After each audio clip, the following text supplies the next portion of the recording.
Hello friends, welcome to the Zorawar classes. आज के इस वीडियो में हम लोग अपने विटामिन के सेक्शन को आगे बढ़ाएंगे और विटामिन के बारे में देखेंगे। ठीक है। लास्ट की कुछ वीडियो में हम लोग कार्बोहाइड्रेट, फैट, उसके बाद फैट के बाद प्रोटीन, हमने ये सारी चीजों को डिस्कस कर लिया। जैसा कि आप सब लोग जानते हो कि हम न्यूट्रिएंट्स के बारे में ज्यादा से ज्यादा डिस्कस कर रहे हैं, और जो लोग हमसे पहली बार जुड़े हैं वो अपने व्हाट्सएप नंबर से इस व्हाट्सएप नंबर पे अपना नाम और अपनी पोस्ट लिख के सेंड कर सकते हैं, जिससे उन्हें एक व्हाट्सएप के ब्रॉडकास्ट ग्रुप से जोड़ दिया जाएगा और उन्हें टाइम टू टाइम नोटिफिकेशंस मिलते रहेंगे regarding KVS vacancies, regarding KVS other informations. तो आपको हेल्प मिलती रहेगी। और हमारा जो ऐप है उसको आप डिस्क्रिप्शन बॉक्स में दी गई लिंक से जाके डाउनलोड कर सकते हैं। वहां पे आपको पीडीएफ्स, वीडियोस और भी बहुत सारी चीजें प्रोवाइड कराई जाएंगी, जिसके वहां पे सेक्शंस बनाए गए हैं और आप जाके उस सेक्शन में अपने आप को एनरोल कर सकते हैं। क्लियर? तो आप जरूर से डाउनलोड कर लीजिएगा ऐप, जिससे आपको बहुत सारी इंफॉर्मेशन आपको प्रोवाइड हो जाएगी। तो डाउनलोड कर लीजिए एंड अपने व्हाट्सएप से इस व्हाट्सएप पे नाम और पोस्ट जरूर लिख के भेज दीजिए। ठीक है। जैसा कि आप सब लोग जानते हो कि हम लोग डिस्कस कर रहे हैं न्यूट्रिएंट्स को लेके। न्यूट्रिएंट्स जो होते हैं इनको लेके हम लोग डिस्कस कर रहे हैं, जिसमें एक मुख्य पोषक तत्व और एक अन्य पोषक तत्व होते हैं। तो जो मुख्य पोषक तत्व होते हैं उसके अंदर हमने पढ़ा है कार्बोहाइड्रेट के बारे में। किसके बारे में पढ़ा है? कार्बोहाइड्रेट के बारे में पढ़ा है। फिर उसके बाद हमने पढ़ा है कार्बोहाइड्रेट के बाद हमने फैट पढ़ा। फिर हमने पढ़ा प्रोटीन के बारे में। ठीक है, जिनका पाचन हमारी बॉडी में होता है। याद रखिएगा, इनका पाचन कहां होता है? इनका डाइजेशन हमारी बॉडी में होता है। तो क्वेश्चन एक ये भी पूछता है कि कौन से तत्व हैं जिनका डाइजेशन हमारी बॉडी में होता है, या कौन से तत्व हैं जिनका डाइजेशन हमारी बॉडी में नहीं होता है। तो ये जो अन्य पोषक तत्व होते हैं दोस्तों, इनका पाचन हमारी बॉडी में नहीं होता है। जिसमें कौन कौन आता है? विटामिन आता है, मिनरल आता है। ठीक है, मिनरल्स आता है। उसके बाद वाटर आता है। इनका पाचन हमारी बॉडी में नहीं होता है। तो पाचन जो है, यानी जो डाइजेशन है, ये बॉडी में हमारे नहीं होता है। तो इसको आपको ध्यान रखना है। ठीक है। तो न्यूट्रिएंट्स एंड जो न्यूट्रिएंट्स के टाइप्स हैं उनको हमने पिछले कुछ वीडियो में डिस्कस करा है। काफी इंपॉर्टेंट सेक्शन है, ये जाके देखिएगा। आपको हर साल कहीं भी आप पेपर देने जाओगे तो यहां से क्वेश्चन आपको जरूर मिलेगा। ठीक है। चलिए, आज पढ़ते हैं हम विटामिन के बारे में। तो विटामिन क्या चीज होती है? तो याद रखिएगा, विटामिन जो होता है ये हमारी बॉडी में मेटाबॉलिक रेगुलेटर की तरह काम करता है। मैं क्या बोल रहा हूं? Metabolic regulator. अब इसका क्या मतलब होता है? मेटाबॉलिक रेगुलेटर का मतलब क्या होता है? तो मैं आपको समझा रहा हूं, ध्यान से समझिएगा। मेटाबॉलिक रिएक्शन जो होती है, ठीक है, मेटाबॉलिक रिएक्शन जो होती है, ये बनी है दो लोगों से। एक बना है एनाबॉलिज्म और एक बना है कैटाबॉलिज्म। देखो, कैटाबॉलिक का मतलब क्या होता है कि जब कोई बड़ा सा पदार्थ, ठीक है, जब कोई बड़ा सा पदार्थ टूट के छोटे छोटे पदार्थों में बिखर जाए, ठीक है ना, तो उसे हम बोलते हैं कैटाबॉलिज्म।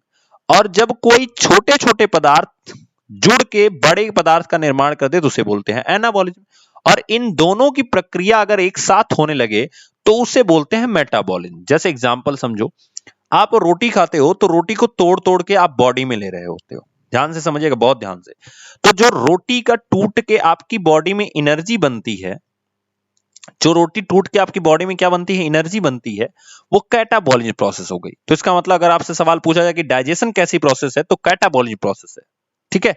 और जो एनर्जी का स्टोरेज होता है हमारी बॉडी के अंदर, ठीक है, एनर्जी छोटे छोटे मॉलिक्यूल्स में बट गई, और एनर्जी का जो स्टोरेज होता है हमारी बॉडी के अंदर, जिसमें आप पढ़ोगे, जब आपको डाइजेशन सिस्टम पढ़ाया जाएगा, तो डाइजेशन सिस्टम में स्मॉल इंटेस्टाइन का लास्ट एक पार्ट होता है। उस लास्ट पार्ट में विली नाम की संरचना पाई जाती है, जिसे हिंदी में रसांकुर बोलते हैं। तो वहां पे एनर्जी स्टोर होती है। तो वो जो एनर्जी का स्टोरेज होता है, उस प्रोसेस को हम एनाबॉलिज्म बोलते हैं। इसका मतलब हमारी बॉडी में दोनों प्रक्रियाएं होती हैं, यानी टूटना और जुड़ना दोनों होती है। तो इसीलिए विटामिन को क्या कहा गया है? Metabolic regulator. इसका मतलब जो तोड़ने और जोड़ने में हेल्प करे, ऐसे पदार्थों को हम मेटाबॉलिक रेगुलेटर्स बोलते हैं, जिसमें हमारा कौन आता है? विटामिन आता है, यानी विटामिन आते हैं। क्लियर हो गया? इतनी चीज आपको समझ में आई होगी। अब देखिए कि जो विटामिन की थियरी है, इसे किसने दिया? जल्दी से आप कमेंट बॉक्स में बताइए। बहुत फेमस है, आप सबको पता होगा, एफ जी हॉपकिंस। हॉपकिंस बहुत ज्यादा लोगों को पता होगा कि इन्होंने विटामिन के बारे में बताया था, जो विटामिन की थियरी थी, और उसको विटामिन की थियरी इन्होंने दी थी, याद रखिएगा। और जो खोज की थी, जो खोज करता थे, यानी डिस्कवर जो उन्होंने किया था, इस चीज को डिस्कवर्ड किया था, वो कौन थे? तो बहुत फेमस है, फंक नाम के एक वैज्ञानिक थे, उन्होंने इसको डिस्कवर किया था। तो बहुत इंपॉर्टेंट है, इसको याद रखिएगा, ठीक है। अब विटामिन जो होता है वो दो तरह का होता है। अगर हम विटामिन के बारे में बात करें तो ये दो तरह का होता है। कैसा कैसा होता है? एक होता है वसा में घुलनशील, यानी फैट में डिसॉल्व होता है, और एक होता है वाटर डिसॉल्व होता है, यानी कि पानी में, यानी जल में घुलनशील होता है। तो अब एक याद रखने की ट्रिक है, याद रखिएगा, विटामिन पहले कौन कौन से होते हैं। तो आपको मैंने लास्ट वीडियो में बताया था A B C D E के और पी, ये इतने जो विटामिन हैं, इनके बारे में हम लोग पढ़ेंगे अगले दो वीडियो में, मतलब इसमें और उसके बाद अगले दो वीडियो में हम लोग विटामिन के बारे में, फिर मिनरल्स के बारे में देखेंगे, क्योंकि यहां से बहुत सारे क्वेश्चंस आते हैं। तो अब सवाल होता है, सर इसमें से कौन सा फैट में है और कौन सा वाटर में डिसॉल्व होता है? तो याद रखिएगा, मान लीजिए आप एक पानी ले लेते हो, ध्यान से समझिएगा, मान लीजिए आपने एक बोतल में पानी ले लिया, ठीक है, तो आप किसी कीड़े को पकड़ के इसके अंदर डाल दीजिएगा, तो क्या कीड़ा घुल जाएगा इसके अंदर? जो कीड़ा होगा वो घुल जाएगा? नहीं घुलेगा। इसका मतलब जो कीड़ा विटामिन होगा, यानी के ई डी और ए, ये जो विटामिन है ये जल में नहीं घुलता है। फिर से ध्यान से सुनिएगा, के ई डी ए, यानी जो कीड़ा विटामिन है ये जल में घुलनशील नहीं होता है। तो जल में घुलनशील कौन होगा? B C P. तो विटामिन बी, सी और पी, ये तीनों कहां डिसॉल्व होंगे? आपके पानी में। और कीड़ा जो होता है वो तेल में जरूर फ्राई हो जाता है। तो के ई डी ए जो है, ये हमारा जो है ये कहां पे आ जाएगा? वसा में घुलनशील विटामिन हो जाएगा। समझ में आ गया? चलिए अब हम आगे डिस्कस करते हैं कि जो फैट डिसॉल्व होते हैं ये क्या करते हैं। तो देखिएगा ध्यान से कि अगर इनकी मात्रा हमारी बॉडी में ज्यादा हो जाए, ठीक है, इनकी मात्रा हमारी बॉडी में क्या हो जाए? ज्यादा हो जाए, तो ये हमें हार्म पहुंचा सकते हैं, यानी ये हार्मफुल होते हैं। अगर इनकी मात्रा हमारी बॉडी में क्या हो जाए? ज्यादा हो जाए, ठीक है। लेकिन याद रखिएगा, ये जो हमारी बॉडी में मात्रा ज्यादा होती है, इससे कौन सी बीमारी होती है? तो उसका नाम होता है हाइपर विटामिनिज्म। क्या होता है? हाइपर विटामिनिज्म, हाइपर विटामिनिज्म, विटामिनिज्म, ठीक है। अब हम बात कर लेते हैं वाटर सोल्यूबल विटामिन के बारे में।